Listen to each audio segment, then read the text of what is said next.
أنها فجأة بعثت فيها الصحوة وفجأة أصبحت تصرح اتجاه يعني الملف الليبي. وأنت كما قلت وكما نوهت وكلنا نعرفك خاصة الناشطين في مجال القانون الدولي والعلاقات الدولية أن هذا شأن داخلي طبعا لا علاقة لأحد بنا طبعا. ولكن ألا تتعجب معي موقف عمرو موسى الذي لم نراه مع حسني مبارك، وحسني مبارك ليس معمر القذافي. صحيح. هو حضرتك أنت التي يجب أن تتعجب. نعم. أنا لا أتعجب، والذين يعني يعملون في السياسة كعمل دائم مغموسين ومطمورين فيه وأقرب إلى كواليس اللعبة ودهاليزها وحواة اللعبة أمثال عمرو موسى ودجاليها أيضا أمثاله لا يستغربون عليه مثل هذه المواقف. لماذا؟ لأننا لدينا عليه سجلات منذ أن كان يجلس في غرفة فيها مكتبين صغيرين بمقعدين صغيرين هو ومحمد البرادعي مع مساعدين مع اسماعيل فهمي في وزارة الخارجية. عندي ملف عمرو موسى وسأفتحه حينما أذهب إلى هناك في مناظرات وسيطاح به من أول مناظرة، بل ربما لا يستطيع أن يجري معي مناظرة.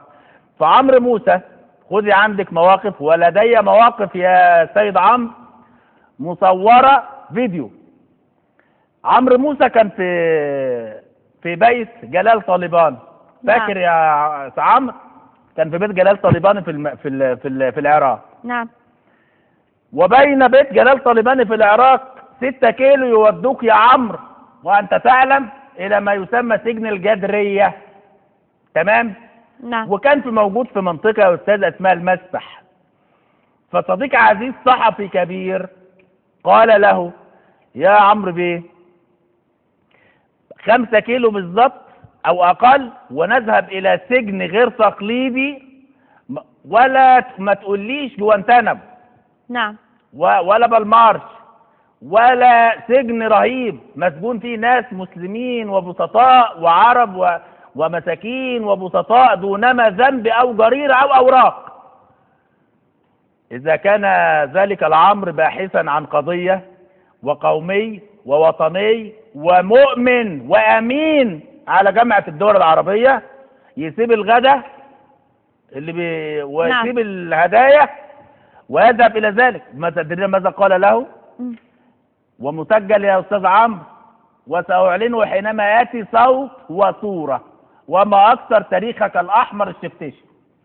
قال له هذا أمر داخلي. تخيلوا، ما أنت بتشتغل إيه؟ طيب لماذا لم تتخذ قرارا أمين مع وقف التنفيذ أستاذ؟ ده حتى ده من هذا موضوع السجن يا أستاذ هالة. خلاص هو اعتبره موضوع داخلي لنفرض وهو ليس بداخلي.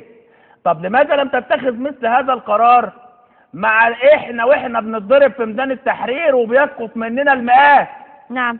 لماذا لم تتخذ قرار مثل هذا وتقول ده امر داخلي؟ طالب بامتداد فترة رئاسة حسني مبارك وقال انتظروا حتى ينتهي من فترة رئاسته. اسمحي لي انا نعم. يعني عندي بقى صوت مسجله له لان انا عامل حسابي ان هناك بيننا سجال في الانتخابات. نعم. وانا مش عايز اتكلم من هنا يا استاذ عموره عشان ما تقولش انا بتكلم من ايه؟ من دولة عربية.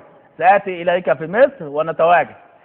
أنا مسجل له صوت وصورة في الأحداث السابقة. رقم 1 أول قرار خدوا في موضوع حسني مبارك وثورتنا المجيدة في 25 يناير الماضية. ماذا حدث؟ ثورة الشباب العظيم. أول